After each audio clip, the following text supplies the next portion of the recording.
Ya, a ver. Agustina, dedito arriba. Leandro, Anaís, Sofía, Víctor, Seba, Trinidad y Benjamín. Diana también. Catalina y Valentina León. El Vicente igual. Hay como 3 personas que no me levantaron los deditos y no sé si tienen dudas.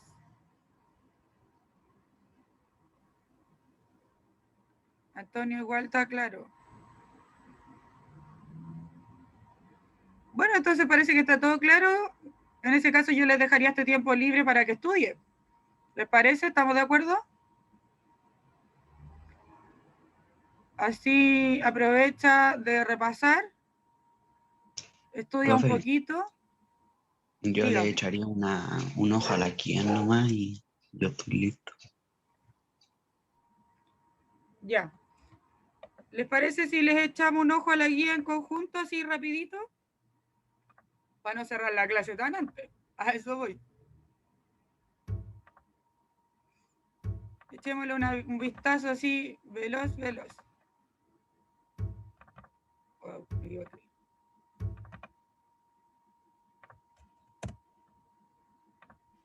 Profe, ¿Sí? Dígame. después de que revisemos esto, ¿vamos a seguir en la clase o la clase va a terminar? La clase termina, pues si esta clase de día era solo repaso. Ah, ya. Porque tienen la prueba hoy día en la tarde. Entonces hoy día era solo repaso. Y yo les dije la semana pasada que el repaso no sirve que yo hable un monólogo todo el rato si ya hicimos las 8 clases anteriores y no puedo pasar 8 clases en una completa. Entonces, yo les dije que ustedes trajeran preguntas. Ahora si me dicen que está todo claro, para mí perfecto. Pero le vamos a echar un ojito rápido a las guías. La primera guía que estuvimos viendo, lo primero era los estados de la materia, ¿cierto? Sólido, líquido y gaseoso, y cómo estaban distribuidas sus partículas. Recordad que el sólido, las partículas están muy juntas, en el líquido están un poquito más separadas y en el gaseoso ya están muy separadas. El líquido y el gaseoso tienen la característica que toman la forma del recipiente que lo contiene. Entonces, si yo tengo, no sé, por ejemplo, aquí tengo mi desmaquillante, que tiene una parte líquida acá abajo, que estas partículas tienen una característica y las que están acá donde está el vacío, el aire, son gaseosas y tienen otra característica esas partículas. Pero siempre van a estar chocando con el recipiente que las contiene. Sí, sí, sí. ¿Qué pasó con el sí, sí, sí? Entonces, de ahí sacamos lo que eran sustancias puras y mezcla. Y las sustancias puras las dividíamos en dos, en elementos y compuestos. Los elementos eran todos del mismo elemento, eran iguales. O sea, puedo tener siempre muchos oxígenos o juntos muchos nitrógenos o juntos muchos cobres, pero del mismo elemento siempre. Un fierro de cobre, un alambre de cobre, tiene todas sus partículas del elemento cobre, por lo tanto va a ser una sustancia pura. Mientras que los compuestos van a ser mezclas de elementos. Por ejemplo, el agua. H2O es agua, o NaCl, que es cloruro de sodio, que es la sal común de la casa. Tiene cloruro y sodio, o sea, hay dos elementos distintos. Y el agua tiene H2O, o sea, tiene hidrógeno y oxígeno. Cuando son todos iguales es elemento, y cuando son diferentes es compuesto. A partir de eso vimos después lo que eran las mezclas, y las mezclas las separábamos también en dos, en mezcla homogénea y en mezcla heterogénea. La mezcla homogénea quería decir que eran todas iguales, que yo no podía diferenciar sus partes, mientras que una mezcla heterogénea sí puedo diferenciar sus partes. La mezcla heterogénea teníamos suspensiones y coloides, y las suspensiones, a pesar de que uno no tiene el ojo tan capacitado para observarlo, eran partículas que flotan en el agua. Por ejemplo, un jugo, si uno lo mirara muy a microscopio, vería todas las partículas del jugo nadando sobre el agua, así como suspendidas. No están mezcladas entre ellas. Lo mismo con la sangre. Si uno observa la sangre, observa todos los glóbulos rojos que están nadando en un agua, en un líquido, pero no son mezclas, no están completamente juntos. Mientras que los coloides sí son mezclas completas. Estos de verdad están mezclados totalmente y no puedo diferenciar ninguna de sus partes. Eso. Eso con la guía 1. Con la guía 2 vimos los tipos de separación de mezcla. Y teníamos la filtración, que por lo general necesito algo para filtrar, ya sea un papel filtro, un colador, una tela, cualquier cosa que me permita a mí separar por lo general un líquido de un sólido. Por ejemplo, si mezclo agua con arena y le pongo un papel filtro, lo más probable es que la arena me quede en el filtro y el agua pase. Y así puedo mezclar un montón de cosas en realidad. El tamizado, por lo general, se ocupa para separar sólidos de sólidos. Y estos son como los coladores, o donde la mamá, por ejemplo, toman la harina y las hacen cernir en la harina para que se le quiten las partes más gruesas y queden muy delgaditas.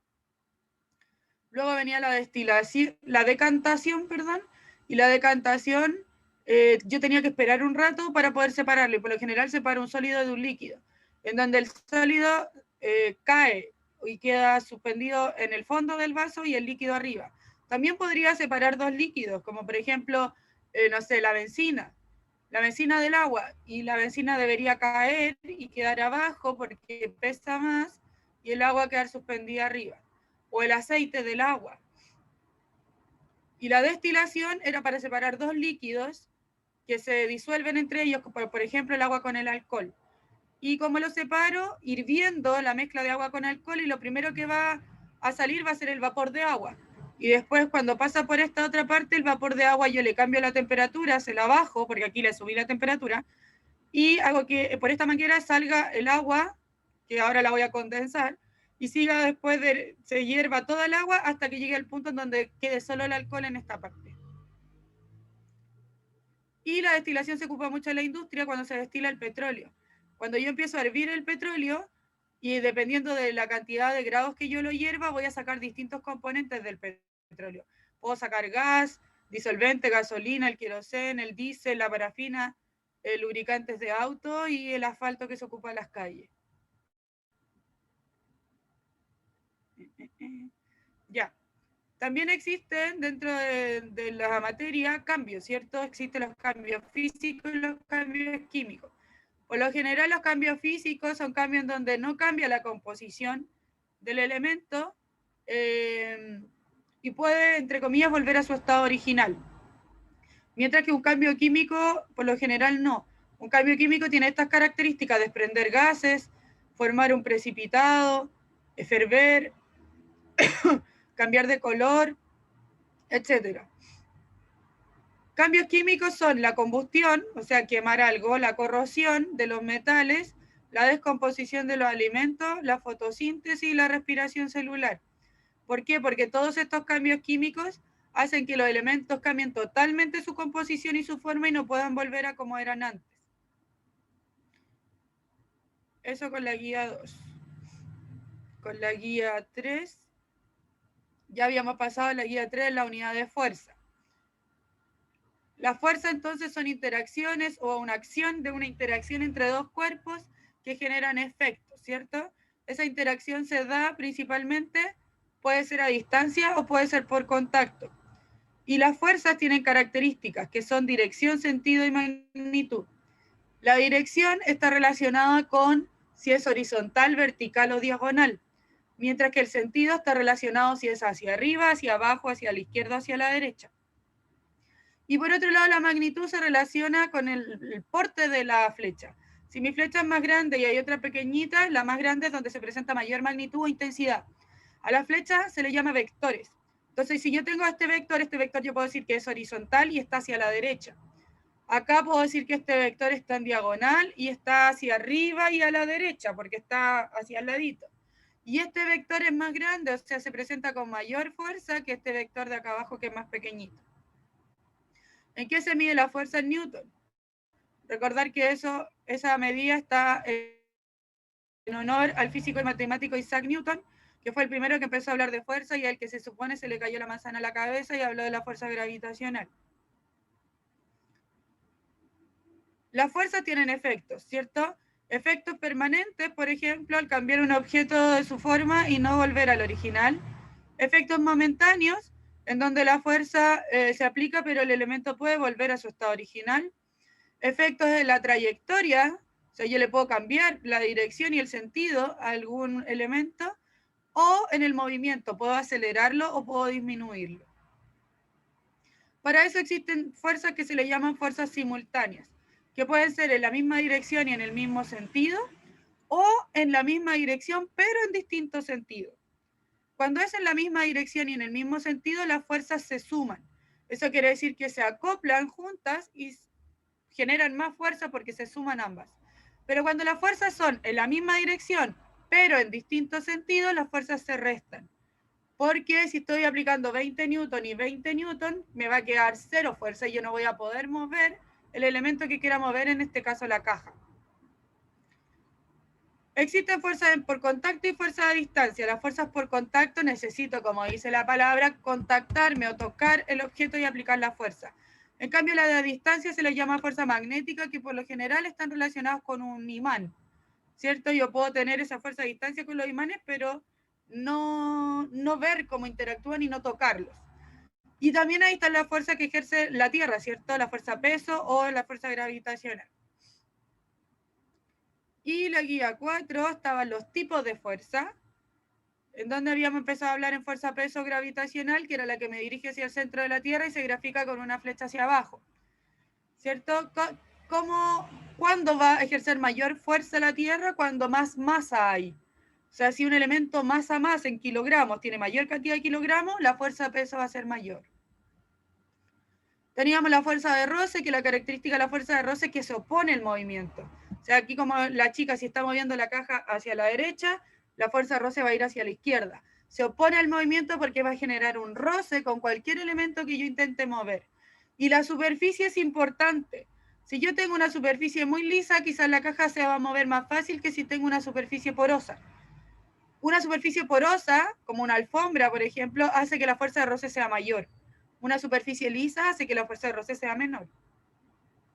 La otra fuerza es la fuerza normal, que se da solamente cuando un objeto está sobre una superficie, cuando está apoyado en algo. Y la fuerza se grafica con flecha hacia arriba porque es la fuerza que ejerce el objeto sobre la superficie. Y generalmente es perpendicular. Eso quiere decir que este es el suelo, la fuerza se va a aplicar hacia arriba. Y así como está acá, este objeto está en diagonal, pero está sobre una superficie y por lo tanto la fuerza normal es hacia arriba. Teníamos la fuerza elástica también, que se aplica sobre objetos que tienen materiales elásticos. O sea que yo voy a aplicar la fuerza, pero este se puede devolver y volver a su estado original. Y finalmente las fuerzas eléctricas, que generalmente se dan con cuerpos cargados. O sea, yo puedo cargar un cuerpo eléctricamente y ese cuerpo puede atraer cosas. Mediante, por ejemplo, la carga de electrones que yo le dé. Y esto era el repaso. Acabo de hacer un repaso full flash. ¿Dudas, preguntas, acotaciones?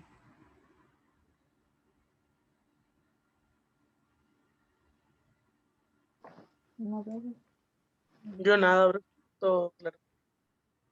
Ya, parece que está todo claro. Entonces, quiero ver, los voy a dejar en libertad para que estudien.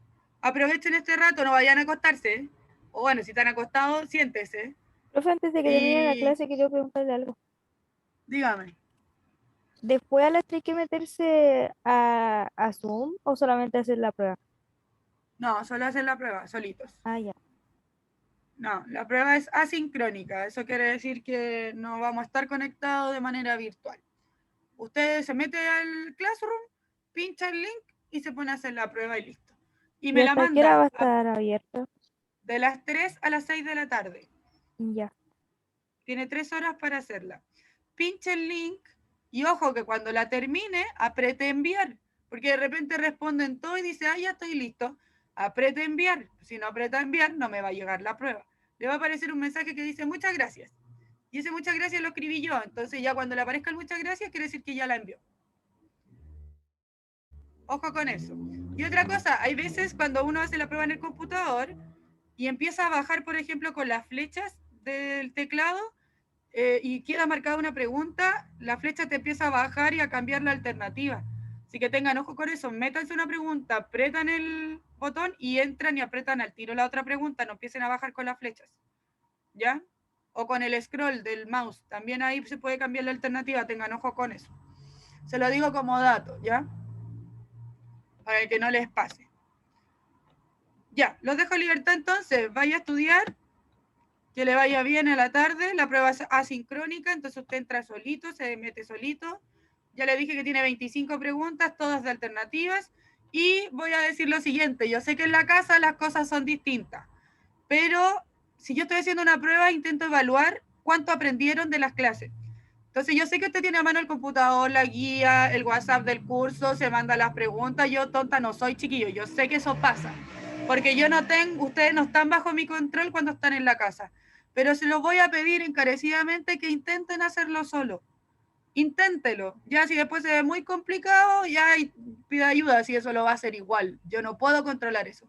Pero por favor, para evaluar su aprendizaje, intente hacerlo solo.